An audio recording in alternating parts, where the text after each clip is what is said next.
Alessandra. I'm Sebastian. Our cat Renzo is here, and welcome to the QCAT podcast, where we chat about technology, innovation, and the future of smart cities.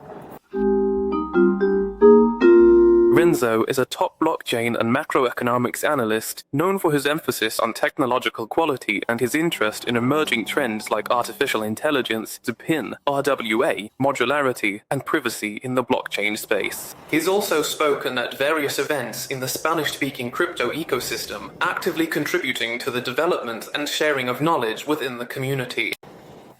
His social media profile at Protocolo Crypto has a strong following of over 120,000 on TikTok. He shares educational content about technology and finance.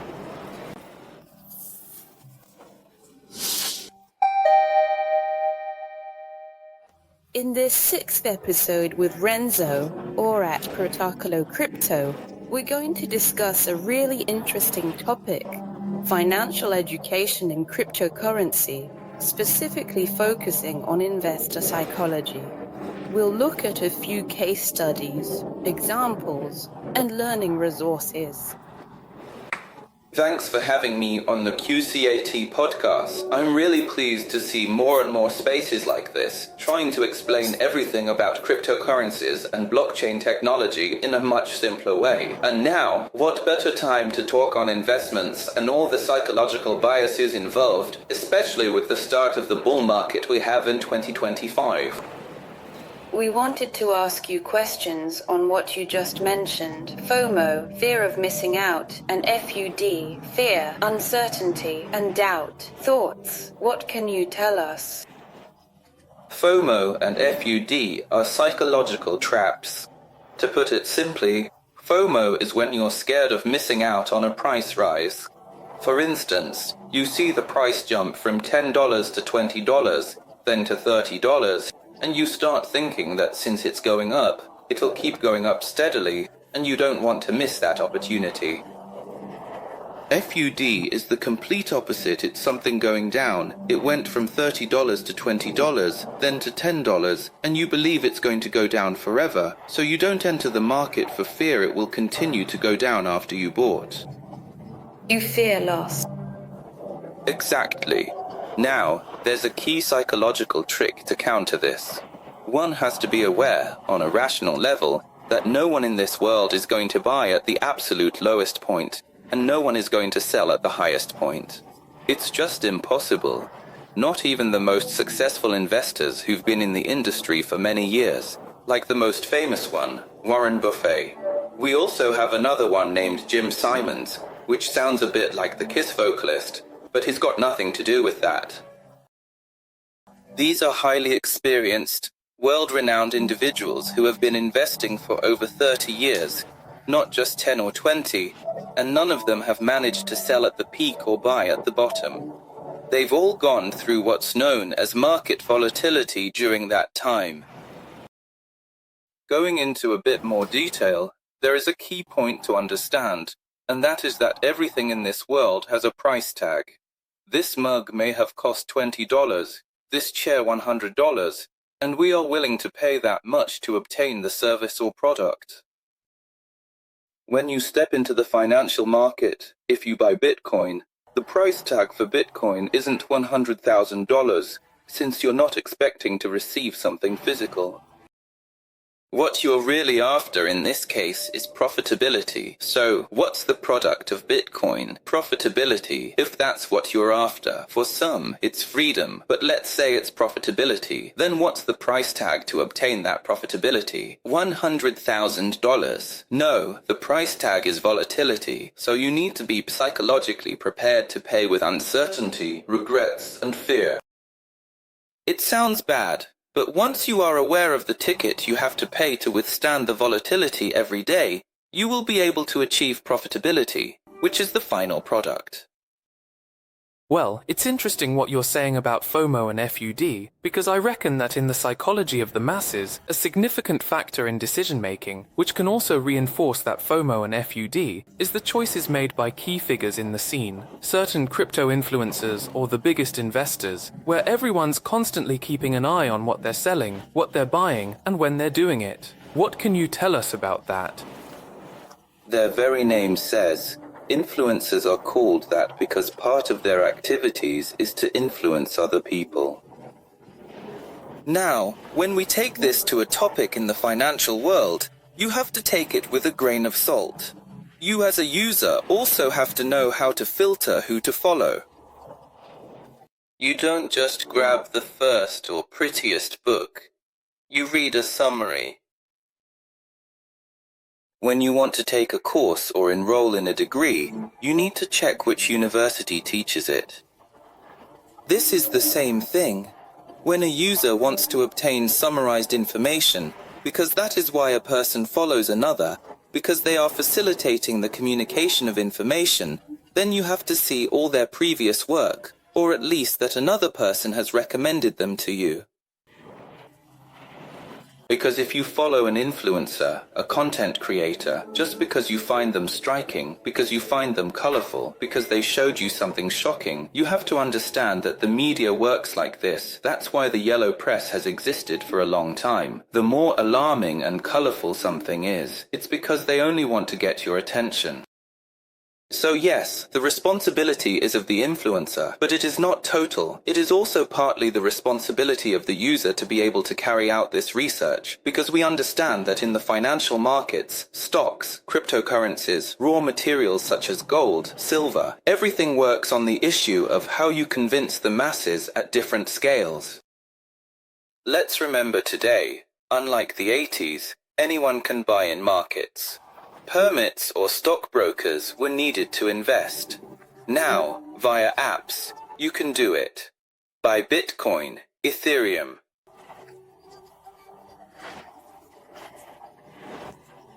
And incognito, right, exactly. You can even go in and buy stocks. And the vast majority of those who go in are not economists. I am not an economist. I am an administrator by profession, and everything else I learned empirically over the years. And so, there are folks who don't even have a formal career but have the capital because they might have started a business or inherited some money, and they want to diversify. They want to start investing. So, since the vast majority in the investment world today aren't economists or anything finance related, psychology becomes really important, and that's why it's crucial to understand the mass movement. There's a really interesting saying that came out of the 1929 crisis during the big crash. Rockefeller mentioned that when the shoe shiner starts recommending you buy a share, that's when it's time to sell everything.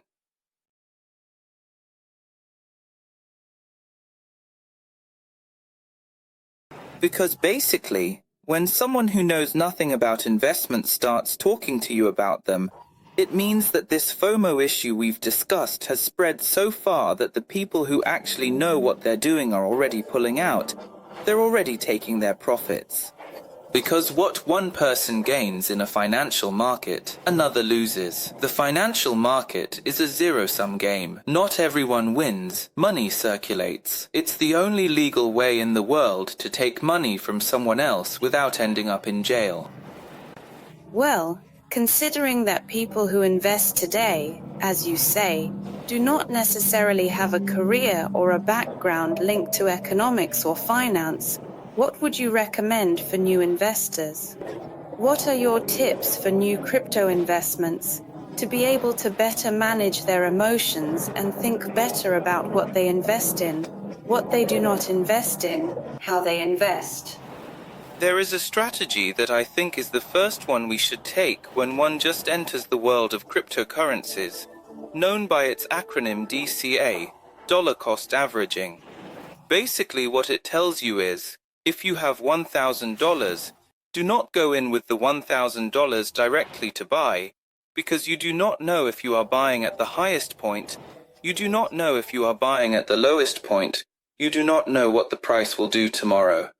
Since what you are doing is investing, and you are not in a casino in which you are betting that it will go up or betting that it will go down, then, once you have done all your research, you can go in with 10 purchases of $100 each. So, you start today. Let's imagine it's Friday. You make a purchase of $100, and then you see how the price moves. You see what the cryptocurrency project is doing, what partnerships it is making, what projects it is developing, what companies are joining. So, based on that, you see if you are increasing your position, maintaining it, or reducing it, because that is the criteria of each investor. Each one of us has a different attachment to risk, especially financial risk. There are people who are more careful, there are people who are more average, and there are people who are more willing to part with their money and say, okay, it doesn't bother me if this money goes up or down, or if it's just there for a year to wait and see what happens. That's the main strategy. I get that a lot of people, when they come across something new, feel this urge to buy it because otherwise they're not comfortable. Their hands are itching. So just go for it and buy. It doesn't matter what the price is, just buy, but only a fraction of your capital. Then, if you notice the price drops but you're convinced about the project, buy a bit more, because what you're doing is averaging down your entry price. This means as the project grows, you will have a greater margin for growth and greater profitability. This benefits DCA. Now, let's not make the mistake of buying more every time you see it going up, because what you're doing is increasing the entry point, which means that your profit margin will be smaller and smaller. If you see it going up, that's fine. You're making money with the money you already have. Hold off. Yeah, you should hold off, and if it drops, great, you can up your position. But that's just one aspect, the I've made up my mind bit. Before that, you should do your own research so that you, as a user, are confident about what you're doing with your money. Right, so studying and waiting are good practices. Patience is a very important virtue in financial markets. And the other thing is also understanding that the dollar you earn in the financial market is worth the same as the dollar you earn working on a daily basis. Because many people get it twisted psychologically and think, oh, I made $100 here in 5 minutes, so they end up valuing that less than the $100 they could earn in a day working. But in reality, they're worth the same, so you should value and look after them in the same way. Well, now that you've mentioned the need to do your own research on projects, I reckon a lot of folks feel a bit daunted when it comes to diving into the market, given the sheer number of projects and cryptocurrencies out there. When people start chatting about memicons, and now you've got Trump coins popping up, you might find yourself wondering, is this political or not? Is it a meme or not? And then you hop onto any exchange platform and are faced with an endless array of coins and projects, and you just don't know where to start. Our question is, what flaws you see in these popular currencies that seem to explode in popularity overnight? What limitations they have? That's an excellent question. I think we should start with blockchains, which are the biggest projects, the most expensive to develop, and where everything is built. To give an example, a blockchain is basically a cell phone, and each project that is built on top of it is like a cell phone application. WhatsApp, Facebook, TikTok, Gmail, banking application, etc. So the more applications are built on this cell phone has a larger ecosystem and, therefore, is more valuable. The same thing happens with blockchain. The more projects there are on a blockchain, the bigger the ecosystem, the more users it attracts, and the more valuable that cryptocurrency ends up being. Now, you need to grasp that for a company, project, or group of people to build on a blockchain, that blockchain needs to have a standard in place to make it easier to develop on and avoid unnecessary complications.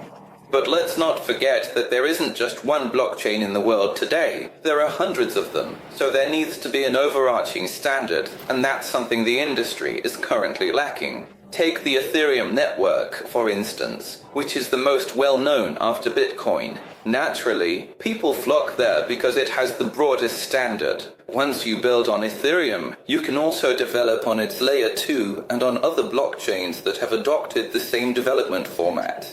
But then you see other blockchains that have a different construction standard, like Solana, which might cost a bit more, but people have started developing there. Like the compatibility issue. Exactly. So, that is a key and important point to take into account in our investigations. And the second point, moving on to the topic of memicons, for instance, those related to Trump and his wife Melania, There's speculation that one might be launched for his son Baron, and perhaps there will be others featuring various superstars, right? Who knows? Maybe a Mr. Beast, a Logan Paul, or some other well-known figures from the States. A memecoin, as the name suggests, is a meme. On blockchain, you can digitize everything. You can digitize this mug, this podcast. You can also digitize memes. Instead of me passing you a meme and you laughing, I can pass you a coin with a dog logo on it and you'll say, hey, how funny. So many serious projects and this coin that has no value but is funny. So people will end up buying just like they react to internet memes. Many times, in a way, a scientific investigation has less reach than a meme that was very funny. The same thing happens with investments. Many times a project with many fundamentals grows at a slower pace than a memecoin because the latter is more entertaining. It is viral, that is its strength. That is why people say that they are community coins, because they represent the thought or the degeneration of a group of people, and this spreads to many more, in essence. That's what happened with Trump. Trump has a community that is half of the United States, all those who voted for him, and from that half, he has a more select group of people who are fans. When you introduce a currency to a community that already exists, most likely these people will buy from the beginning and that will attract more people, but also when these people leave, they drag all the others with them. Well, talking a little bit more about the current crypto blockchains, what do you reckon about digital currencies that have their own internet infrastructure and a native blockchain? For instance, as an example, QCAT has its own blockchain called WebChain, which is tied to its own data infrastructure known as OTOCN, Operation Technology Operation Centric Network, which specifically, in essence, essentially handles time protocols much quicker. It's all about efficiency, scalable operations, and making sure everything runs securely. It's a technology that's unique to our crypto, giving it a different foundation. In a nutshell, what do you think about that? There is something interesting that, for me, gives value to some currencies over others, which is the issue of having your own blockchain. In the world of Web3, there are two ways to create a currency. Either you create a token, which is the simplest thing in the world and is basically creating a code that allows you to issue a certain supply of coins, but you need a blockchain that is already created. A clear example of this is the Trump memecoin. The Trump memecoin is a token. It needs a blockchain that is already created, like Solana, and it creates it on top of it and it works. And then you've got cryptocurrencies.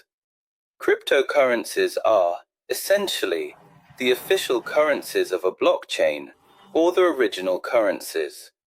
They're typically used to reward the network nodes that secure a blockchain, and or to pay fees or commissions for carrying out a transaction or operation within that blockchain. This means they're created with a specific purpose, and as their ecosystem develops, more uses can be added. Personally, I'll always prefer to give more weight to a cryptocurrency over a token.